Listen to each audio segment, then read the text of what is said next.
cut it later. Okay, all right.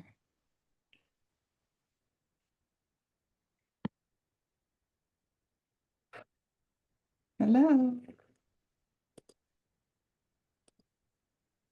Hi, Bushra. Hi, Bushra. Hi guys, how are you? Hi Matt. Sorry, I'm driving Hi. and dogs are following me, so take me a second. Well, so far you get to be an audience of one, so you're going to get all our attention on this one. So we'll give it a couple more minutes and then we'll kick it off and just get started.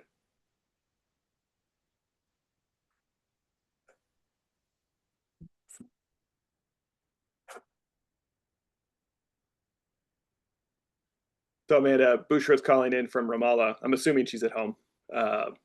So she's staying up later for us. Wow. That's a pretty big deal. I don't take that lightly. Yeah. I don't take that lightly at all. Thank you so much. I'm just happy to have you here.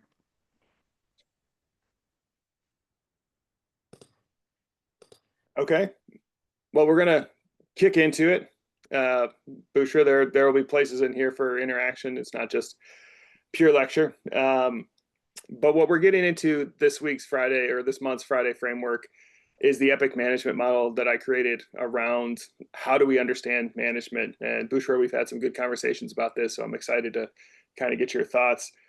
But what we're looking at, kind of the subtitle here, is how do we get out of survival mode and kind of into that thriving space? Because once we get there, that's when we start to make strategic impact. Because that's when we start moving out of just putting out fires and actually planning for the future.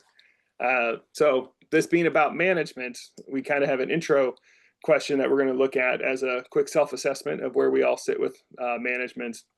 Then we're going to look at a sort of overlay of where does management fall into the concept of things getting done in an organization that we call the three parallel highways.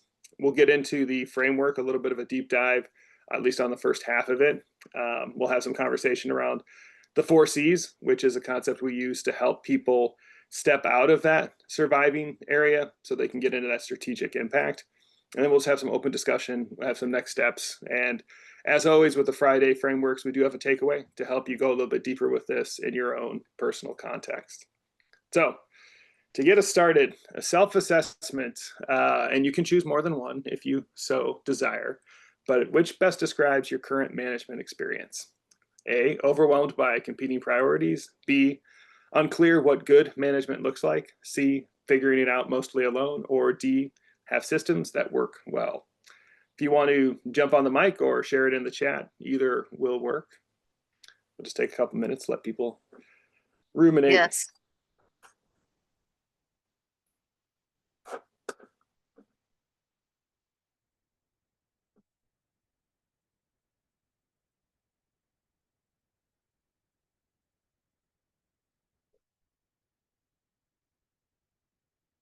So Bushra, where would you say you fall with this?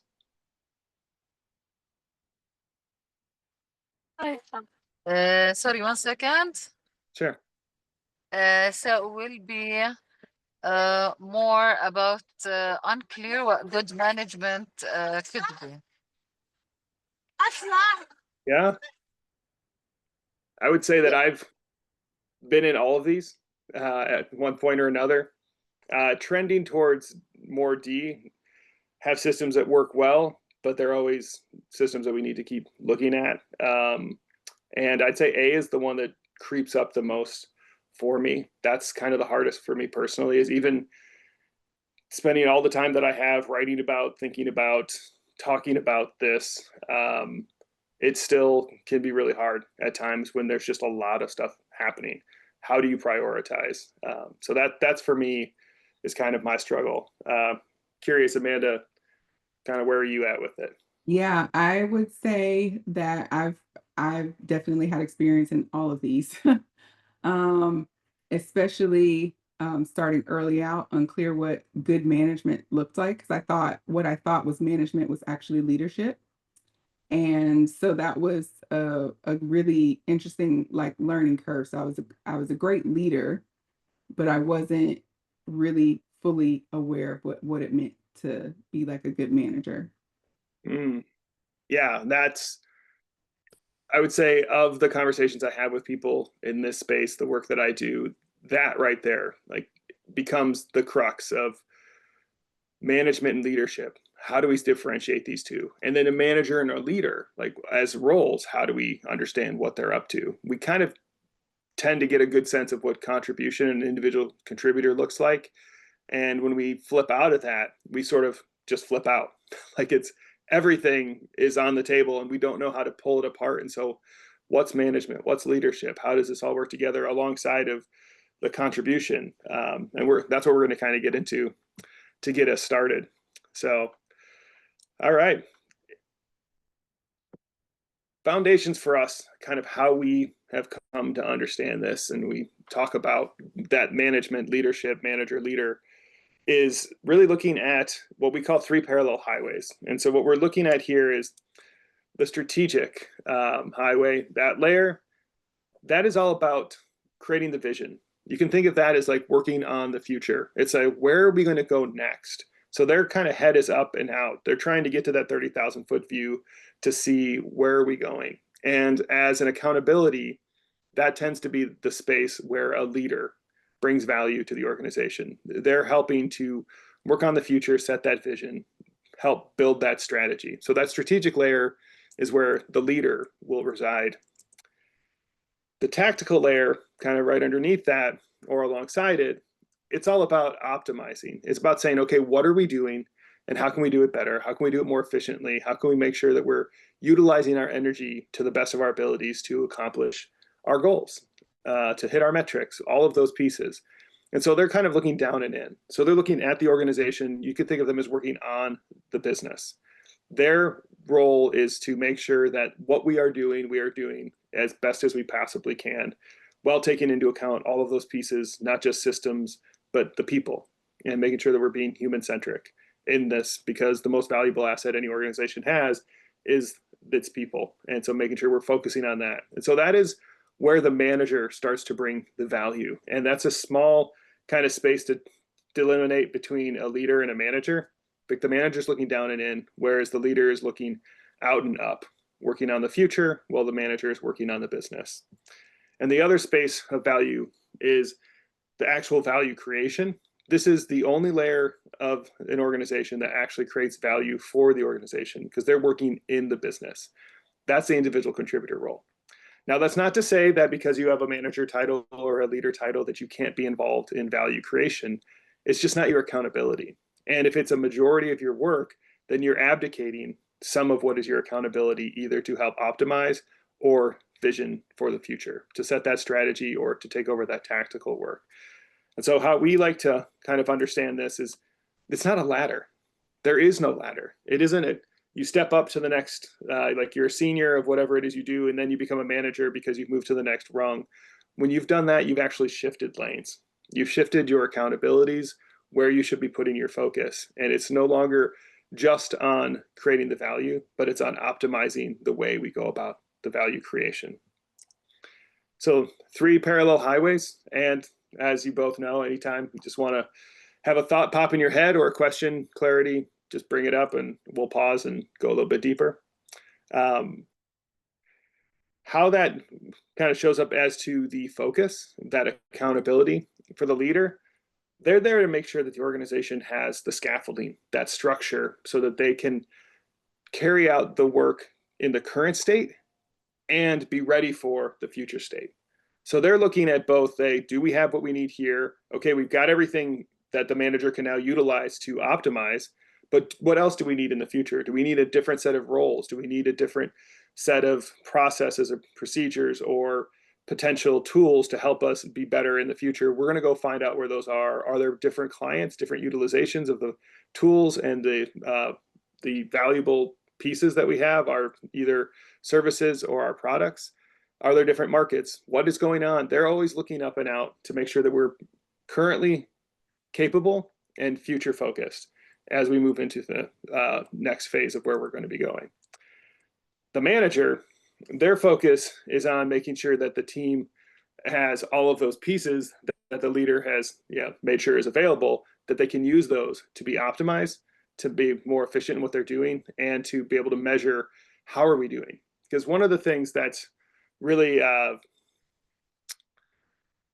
belief of ours about being successful is that people need kind of two things. They, one, need a definition of what they're doing, and they need a metric on which they can track themselves on how they're doing against that. So you need to know clearly what are your boundaries, and then how are you doing, or how are you performing in that space, which, spoiler alert, is what we're going to get into as the first part of the EpiC framework.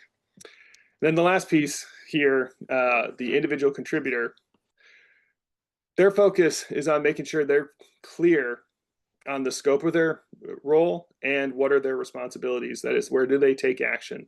Where do they get things done? Where do they actually provide that value for the organization? So that's a way of kind of thinking of, when you're in each of those lanes, what is your focus? Now, it's, again, like I said, if you're a manager or leader, that doesn't mean you won't be creating any of the value. If you're a leader, that doesn't mean you won't be involved in any of the optimization, or if you're a manager, you won't be involved in any of the future forecasting of where we're going to be. It's just not your focus. And so it's being clear on what you're there to provide for the organization based on your role, so that we, in a sense, not necessarily stay in our lane, but make sure our lane is covered before we're starting to step into other spaces. So we're going to walk through kind of a story of what this might look like through the lens of energy, because one of the things we do at IPN is focus on fulfillment, which you can go back and watch our first of the Friday frameworks where we talk about fulfillment ROI as a concept of really based in the energy we invest in things and the value they produce for us. And so we're really focused on where are people putting their energy, and where is energy draining from the system or from the individual as they're getting things done. So starting out, individual contributor, we say there's really three buckets that we kind of put our energy into. It's kind of stress, anxiety, relationships, our connections with people, and the impact we make, the work that we do. So every day we wake up, we've got a full tank of willpower, or we have a tank of willpower to some level. And normally there's a little bit that goes into that anxiety or stress. It's okay, a little bit unknown, not sure what's going to happen, ready for the day.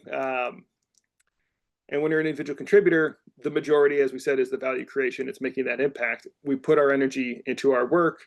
What we have left over, we kind of use to maintain our relationships, our connections, because if we're doing this just in silos, we tend to burn out pretty quickly, and that energy ends up going into our stress anxiety bucket. And that's a good way of us balancing these three buckets of energy for an individual contributor, because their focus is on that impact. It is on that work. So this person's doing a fantastic job, they're rocking it, and so typical situation, we're going to promote you. You are now going to be a manager. Well, a manager isn't actually measured by the work, because their job is to optimize. Their job is to make sure the whole system, the whole team is functioning at its top capabilities. So their focus is actually on the relationships. So if we keep our buckets filled in the same capacity, what ends up happening is we kind of start to build up our anxiety. Well, the willpower is a limited amount of energy every day. So if we're pulling it into the anxiety bucket, we have to pull it from somewhere. Well, we want to keep our relationships up. Like, we want to stay connected. We're a manager. We got to meet our people. So we're taking a little bit of it from our work. So we're not producing as much work. And all of a sudden we hit a crisis. We hit a bump in the road, and we don't know what to do. It's kind of like that first choice of what is management? How do I deal with all the conflicting priorities? There will be a point in time where your bucket or your plate is too full. And now it's like, what do I do? A lot of times what people do is, where did I provide value? Where was I told I was doing well in the past? At the individual contributor level, it was in doing the work. So now I'm anxious. I can't steal energy from my work bucket, because that's what provided value in the past. I have to take it from my relationships. And it unfortunately becomes a self-fulfilling prophecy of, now we're not connected to our people. Now we cut out all our one-on-ones. We're just focused on the work. People are a little bit scattered. Things are a little inefficient. There's some frustration. Flow is now becoming friction. we're feeling it because we're being told we're not doing well. Our team's not doing well, so we're not doing well. So that means our anxiety goes up. We've already taken up pretty much all we can from relationships. We start to steal it from our work. And hopefully at this point, there is someone within your chain of command or one of your parallels or someone that you can talk to, a coach or an accountability partner that can say, hey, what's going on? Let's unpack this.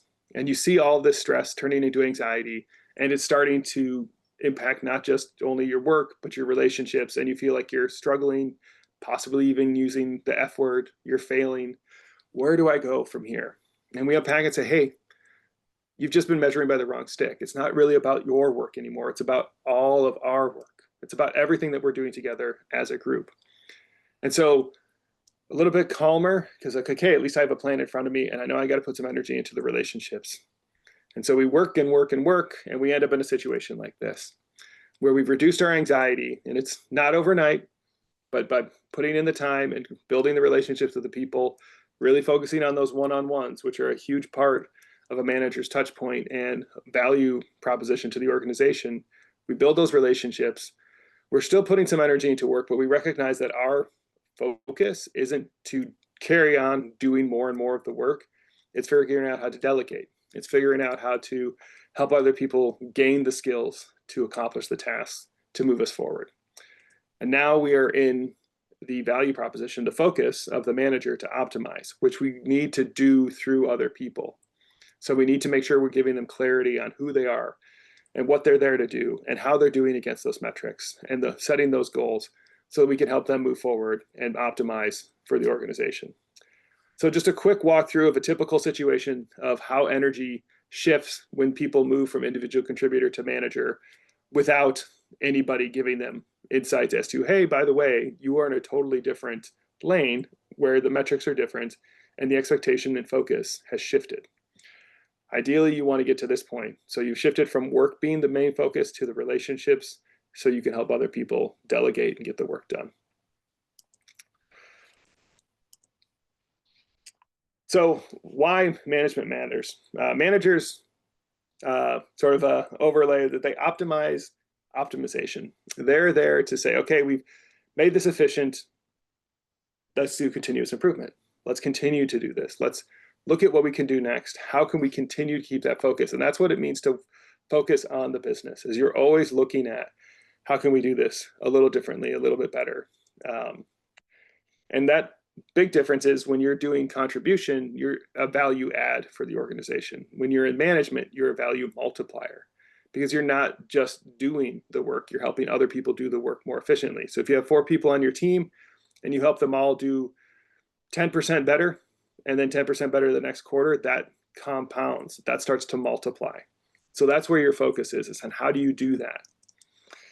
You're there to integrate. You're the culture champion. This is one of the biggest things that we get into when we get into culture is your managers are your culture champions. Because if you look at the amount of structural sort of power and authority, as well as individual touch, leaders don't have, unless you're a really, really small team, an organization, that much individual touch. They might have the organizational authority, but they don't have the touch. Managers have both. And so they actually are either where your culture continues to thrive and to grow and to solidify, or it starts to break down and become subcultures and mini fiefdoms where people just kind of have very different rules. And if you don't have that trust on the leadership team, that starts to trickle down. And all of a sudden, you're not promoting a consistent culture. So really getting your managers on board is super important when you're doing culture work. And that's kind of just to reiterate that the tactical layer where the manager is there to help optimize, that's what bridges that vision that's happening at the leadership level with that execution with the contributors so that we're making sure that those are consistently, we're facing the right direction, we're all rowing in that direction, and we're making efficient progress towards our goal. And then we consistently maintain and sustain that. So how do you do that? That is the whole question we are trying to answer when we put the EpiC management model together. Like, what is it, if we broke it down into actual behaviors and tasks that managers do? And we've come up with 4 different segments, each with 4 subsections. And they conveniently fit into a nice acronym of environment, performance, identity, and communication, which is EpiC. Now we use the exclamation point for the I because we believe everybody is awesome. And so whatever your identity, it is awesome. And we want to celebrate that because we're all going to show up as unique human beings, which means we bring some things to the table and we also bring some things to the table. All of that is who you are. All of that is going to be part of how you operate and just helping you understand what that looks like so that you can leverage those gifts that you have and partner for those gaps you might bring. And we're all going to be in that space. So it's not that a specific type of identity is better than another. It's just the awareness that you have it. It's awesome. And it brings some things and might have gaps in others. So we're not going to get all the way into each aspect of the framework here. We do have a takeaway guide that will help you walk in a little bit more into the different pieces, but we're really going to touch on the first two, environment and performance, because that is the majority of getting things set up, because they really define the what of management. So that first part is your environment. And this does come in chronological order in front of performance. You do need to set up your environment before you can focus on your performance. And the four subsections in here is scope, which is basically defining the boundaries clearly. This is something like a job description. I love it when people use job descriptions where they have accountabilities and they say, this is what you are accountable for. And these are the percentages of your energy and or time that you're going to focus on this. So it's not just listing them out, but it's actually putting them into buckets of actually 75% of your time is going to be in conversation with clients and customers, not just one of 5 things, because everything else is just a small portion of it, but that's really the meat of it. That's important for someone to know before they step into that role. Then process.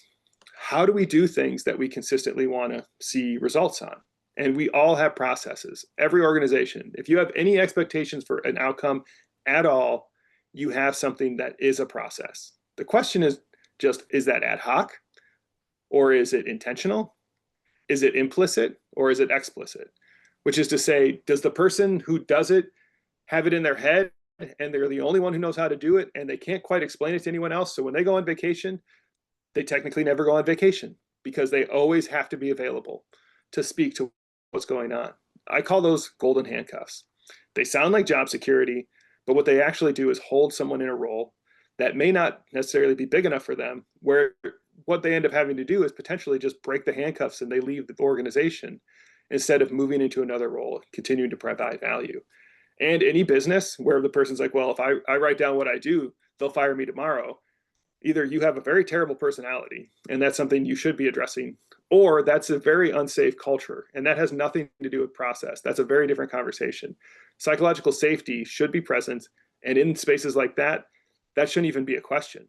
Documenting things for process is always going to be more efficient. And it's actually freeing for all people, both the person who has all that knowledge and everyone else who has to be their backup. And I'll own, I do a lot of process documentation work. They are probably really, really helpful sleep aids for 95% of people until it's your job. Until you have to back that person up, then it's the most engaging reading you've ever done in your life. Because it is amazing how impactful it is to have just the step-by-step directions right in front of you so you know what the path is. It changes the energy profile of doing that work. But if you don't do that job, it just is a bunch of steps that don't have any context or any meaning for you. So for a lot of people, they don't recognize the value of process because they just read other people's process documentation. And yes, it is super, super boring, but really, really valuable when you actually need it. So that's process, is helping stay consistent on the things we have expectations around. Tools, making sure we're actually using the right tool. I love that MacGyvering is a actual verb that we can use officially from the show MacGyver, which is to basically, how do I get things done with whatever I have around me? That should not be a attribute of a successful business. Now, I'm all for rolling up the sleeves and crazy chaotic pivots have to happen and we just have to have all hands on deck and use whatever we have to get where we're needing to go. That should not be a consistent way we run our business. So making sure we have the right tools. And what's really interesting, it's really, really hard to pick the right tools if you don't have clear process. If you don't have clear roles, it's very hard to pick what the tools are. So within that, what you're trying to do in this environment is always focus on efficiency. How do we optimize this for two things? not just one, because a lot of times people think of efficiency as just doing it faster. Doing things faster when you haven't improved the accuracy just means you're having your problems much sooner. So what we need to do is really actually focus more on the accuracy. How are we using our tools to make sure we're being more consistent and our process would be more consistent so we can recognize the results and really, really reduce that variable of error before we start to increase the speed. Better to have it be closer to 100% than twice as fast, because that white noise, that static of error, quality misses, that starts to accumulate. I've actually been in organizations where full teams, like 15 people on a team with multiple managers, are there just to correct the errors because the system grew too quickly. And so they just scaled the error fixing team as quickly as they scaled the system. And surprisingly, that team had a ton of turnover because it's really hard to find value in just fixing the errors of things that shouldn't have happened in the first place. And so instead of having a continuous improvement, center of excellence, something along those lines, they were scaling the wrong things. And I think it's Drucker who said, there's nothing less useful than making efficient that which should not be done at all. And that's one of my bars to make sure I'm focusing on the right stuff. So within this, one of the things like, okay, we've got all of it. How does this all fit together? We have kind of a quick tool shortcut that we call the efficiency flow.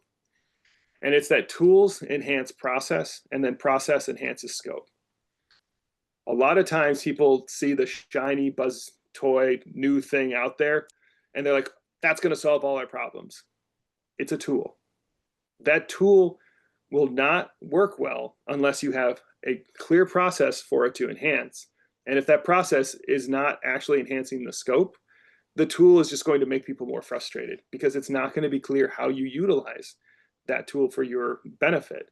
So first and foremost, super boring, get everyone a job description and make it something that's shared with everybody so that people are very, very clear who does what, where are the handoff points, because most processes don't break down as the person just does more and more work. It's when they have to hand that work off to someone else because boom, all of a sudden we have to add a little bit more buffer time for that person to get up to speed on what's going on. We also have to potentially hand off some data. We have to do a bunch of things. And if that's not documented well, and we're transitioning between systems, that's where things start to break down. And if we don't have clear scope, process starts to break down. So if you're going to work on being more efficient, focus on scope first, get that down, then work on processes, then bring tools, AI being one of those, to the table on how to solve it. Now you've got your environment set up, things are working well, you're focused on efficiency, it's exciting, people are moving forward. How do I know and how do I sustain this momentum? How do I know I'm moving towards the right thing? That's where we start talking about performance. That's the other half of what managers do. So first, they help you set up the environment. Two, they help you figure out what you're doing against it. Because we said two things people need to feel successful are a definition of what they're doing, aka the environment, and a metric or tool to help them know how they're doing against that. So the first in the performance space is goals. So goals are for growth. Using the alliteration, they're about how do we move to the next thing? Once we've sort of stabilized, how do we make sure we're continuing to move forward and continuing to improve over time? Metrics, there's this one, it's important to make a distinction between. Metrics are for maintenance. So metrics are for the things that, you know what, this process is established. What are we expecting is the error rate for things that go through this process? What is the turnaround time for things that are going through this process? That's what we mean by metrics. Those are things that are established that we want to maintain. Now, you could have these two things go together and say, you know what, we've gotten really, really good at this particular process. Let's either set a goal of having a more aggressive metric, or let's do some efficiencies in the process to create a faster turnaround time or higher accuracy or whatever it is. So that could be the goal to grow. So a lot of times the goals can be around improving the metrics, but what the metric is doing is help you maintain the current state that's working for you. To make this work well, to help with performance, you need feedback. You need multiple feedback loops between like the three layers, particularly leaders and managers have to have touch points, and then managers and contributors for sure. And the biggest one you get into when you go into the model around communication is the one-on-one. I think that is absolutely the most important meeting on any manager's schedule. It is the one thing that they should never move. It should be trumped over everything else that they do, because that is where they get the connection, that feedback from the people who are actually doing the work. And it's very hard for a manager to make something efficient if they don't know what's going on. The one-on-one, that feedback, that's where you start to get that clarity on, are we oriented in the right direction? Do we need to course correct either for this individual or for the organization? Because the other thing we're looking for with new goals, we're moving in a good direction, metrics, we're setting a good foundation, feedback, we're figuring out how we're doing. Are we growing? And this isn't like necessarily moment to moment, but it's trending. There's going to be ups and downs. If you pull someone new onto the team, you are going to go through what's called the J curve of change, which you're going to dip in productivity while that person learns a new skill. The person who's teaching them is less efficient in the work they're doing on a day-to-day basis. But ideally on the back end, you come up the other side of the J and you're more efficient overall as a group. But over like a 30, 60, 90 day scope, 6 months, 12 months, do we feel like, a good question I like to ask is, a bad day today better than a bad day 6 months ago? And what does a bad day look like today versus 6 months ago? If that feels like it's trending in the right direction, like a bad day today is we have to work 12 hours because we have too many clients. A bad day 6 months ago is we were working 4 hours because we didn't have any clients. Okay, 12 hours isn't great. We might need to solve for that, but that bad day is way better than the bad day we were having 6 months ago. So we are trending in the right direction. So that's organizationally. And that one-on-one is also a space where we can step on, how are you as an individual growing in your capacity, your joy, your fulfillment? What is it that you want to be doing next? And how can we set you up for that? So how are you growing as an individual? So these are kind of the 4 areas that we talk about within the EpiC model around performance. And one just kind of quick overlay with this, goals are also that space where we're looking for innovation. We're looking to be creative, to grow, see what's new, what's next. Where metrics are all about optimization. How do we know how we're doing? How do we hold ourselves to a standard so that we can optimize and figure out how to do this in a consistent way where we're getting the accuracy and the speed as we step into the efficiencies. So that's a fairly quick overview of the first 2 quadrants of the EpiC program or model. And I'm going to pass the mic over to Amanda to walk us through another way that we kind of look at this work.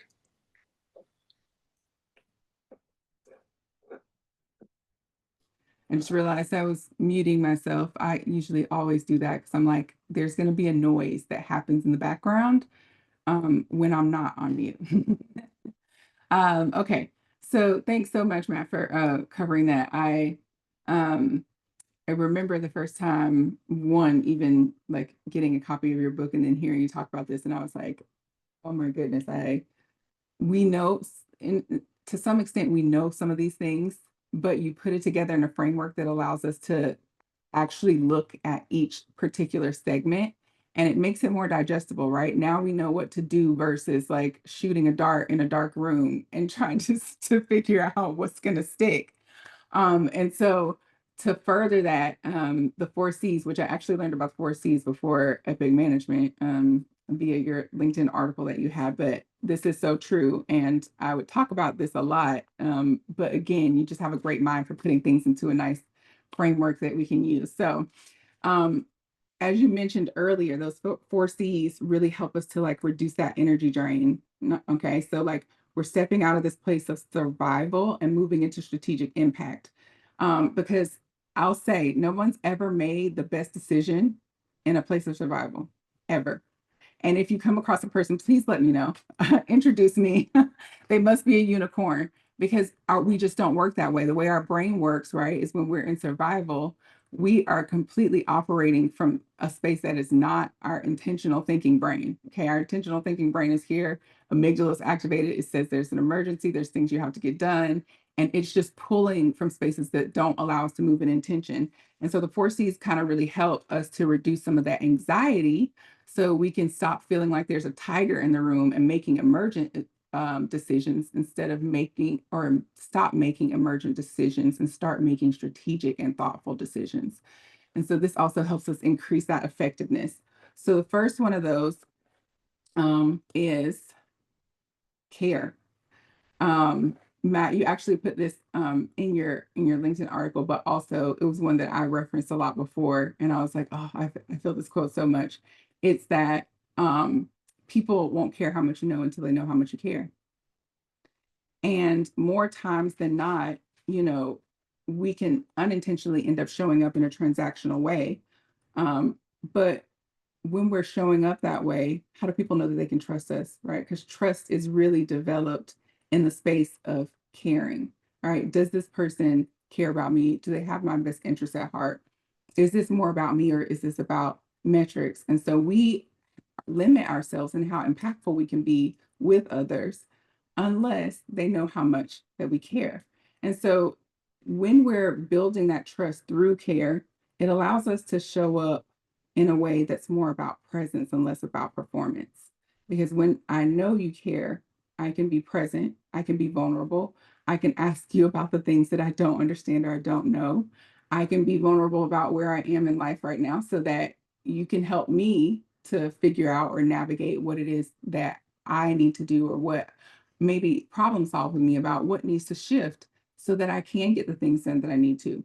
But if it's all about performance and I'm not able to show up with you as my full self and be present, chances are we don't have that trust and you haven't shown me that you care yet. Okay. Um, and so I just realized I didn't put the other segment up here, right? It's that showing genuine concern. It's one thing to ask a person, how are you?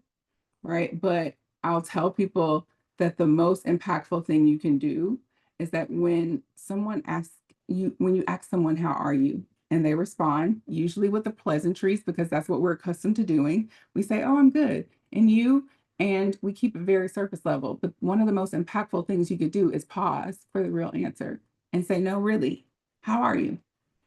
All right. That is something as simple as that is how you can start with showing that genuine concern for people, where they're at, what their needs are, how you can support them. And doing that regularly, right, begins to build that trust and show them, right, that the care is a real care. All right. So that said, the next piece of this is getting into clarity. And I am going to tell you, I don't love operating from a space of chaos. I think some people will say, oh, like chaos works well for me. And it's really not that chaos works well for any of us as human beings. It's that we've convinced ourselves that it does, right? Or we tell ourselves that to try to reduce some of that anxiety. But that's not what is happening, right? And so we need clarity about what it is that we're sharing, and then clarity in how we share it, right? Are we sharing it clearly so that people understand what we're sharing? So, Matt, you would usually reference this intention versus perception gap. Majority of the time, right? I have to slow down, or we all should slow down because what I intend may not be what someone perceives. I was actually just speaking with someone about that this morning. They said, well, this is what I intended. And I'm realizing that that's not how the other person received it. And so we had to have a conversation about that. That is where that intention versus perception gaps comes into play, right? We all come with different experiences, different backgrounds, different understandings of even the same words. So just because we're exchanging words does not mean that communication is happening. We can be speaking the very same language and be on two different playing fields, right? So I told my husband once, I said, I think what I'm hoping for here is to make sure that we're like on the same plane, right? Like that you're not over in Mars and I'm over here in Jupiter, and we think that we're talking about the exact same thing when we're not. And so then he makes a joke and says, well, which airline? And then I said, United, right? So it's funny because I'm talking about planes in terms of like, galaxies and things like that. And he's like, oh, well, which airline? And I was like, see, prime example. So I just quickly say United. But clarity is so important because we need to be able to make those expectations crystal clear, like no confusion, no cause for concern, because that is where anxiety, one of the places where anxiety swells up. If I'm not clear about what's expected of me, what I'm supposed to be doing, how I'm supposed to get this done, I'm going to spend more time ruminating on how to get it done rather than getting it done, right? Ruminating on the details. And so when we communicate, right, clear, we're finding that way to meet in the middle so that one person's intention and another person's perception don't have them in a space where they're missing each other. We want to make sure they're meeting in the middle so there's a clear and shared understanding, even if it means repeating it back in your own words. Okay, what do you think it is that I shared with you? Or what is your understanding of what I communicated? And that's a good way to just start slowly. Okay, consistency. Oh, don't we all need consistency?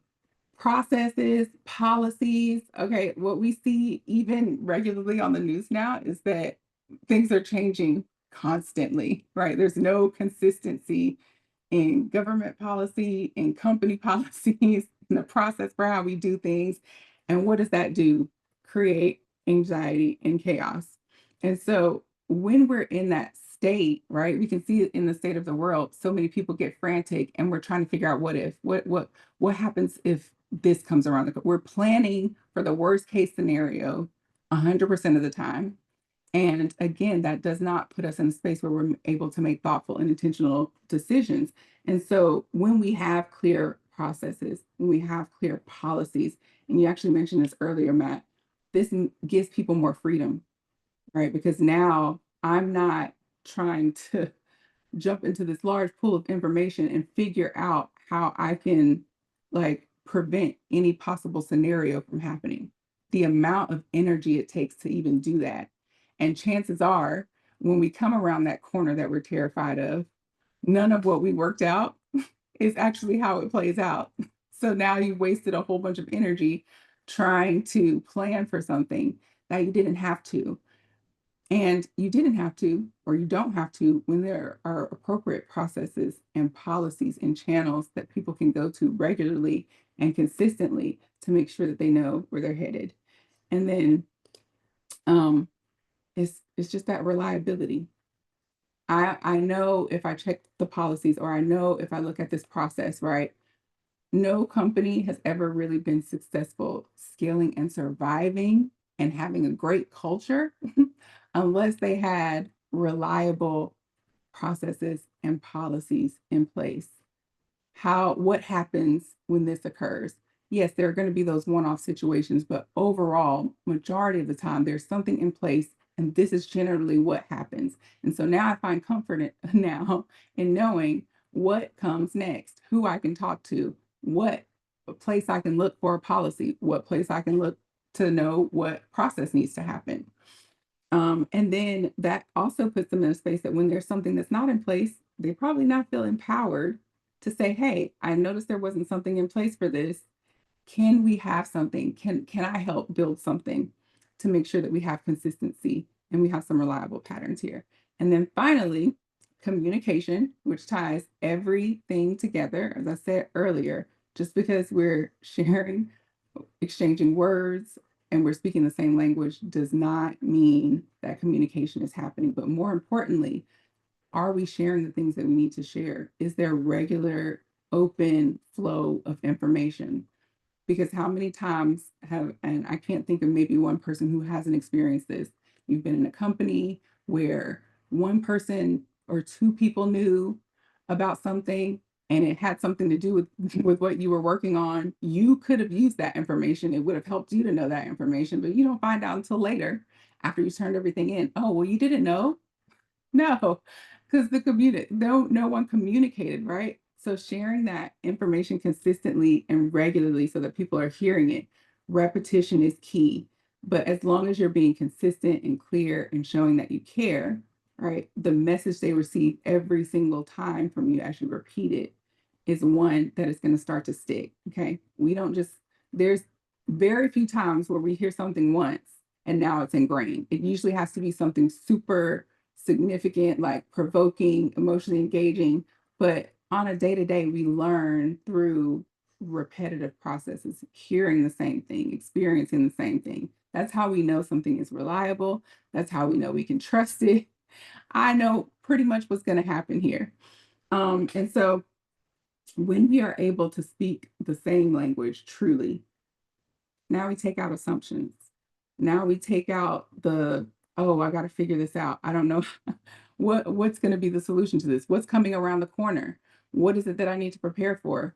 Now you have the ability to completely reduce that anxiety and increase effectiveness because we don't have to make assumptions any longer, right? If we don't know something, we can go have the conversation or we can look at the process or the policy. But maintaining that regular open flow of information is the key.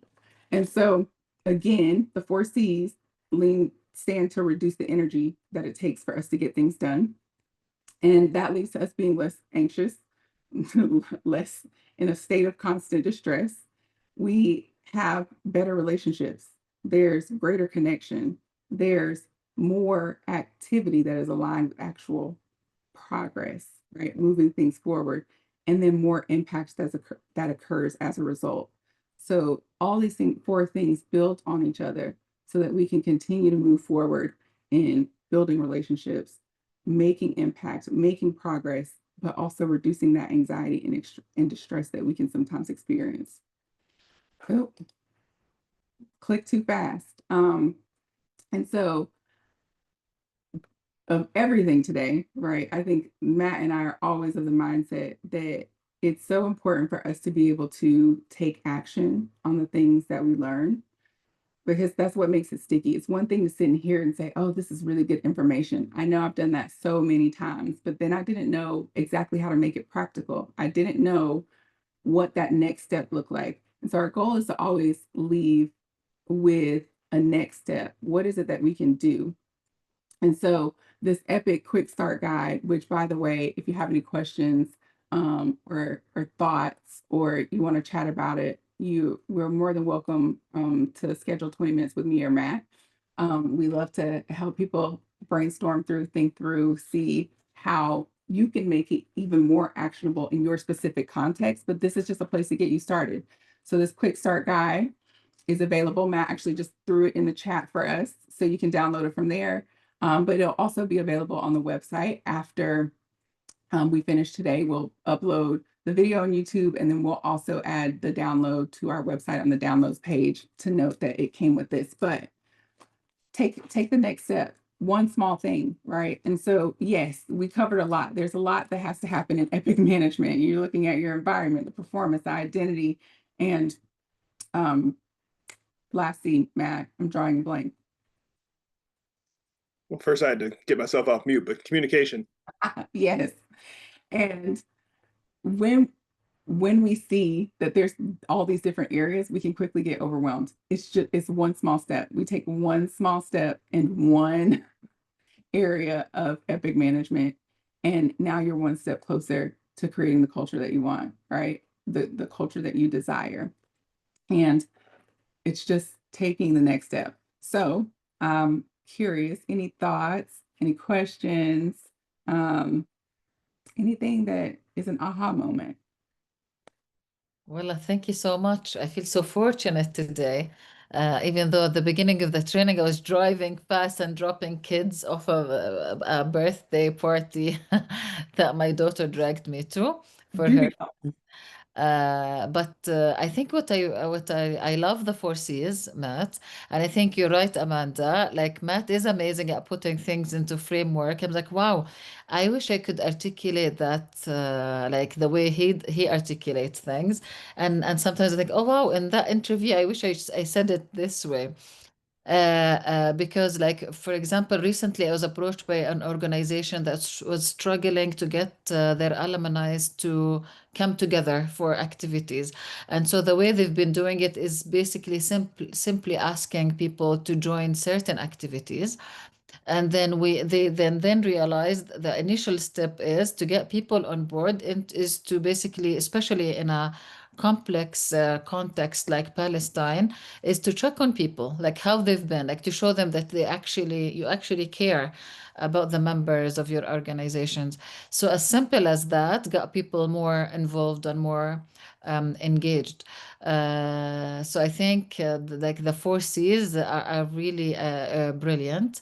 And another point I wanted to mention, what you said, Matt, about scope and tools. Unfortunately, in the many organizations I've worked with, sometimes tools become an impediment because it's like they're so invested in the tool that instead of being the tool becoming like something that will facilitate your work as a manager, they're more of an impediment than actually a facilitation for good management. Yeah, and thank you so much. You guys are brilliant. Yeah, thank you for sharing that. One of the things that we talk about consistently with just tools in general is you still got to go back to people, right? Yeah, If you don't go back to the basics, which is people, you're going to mhm, miss out every single time.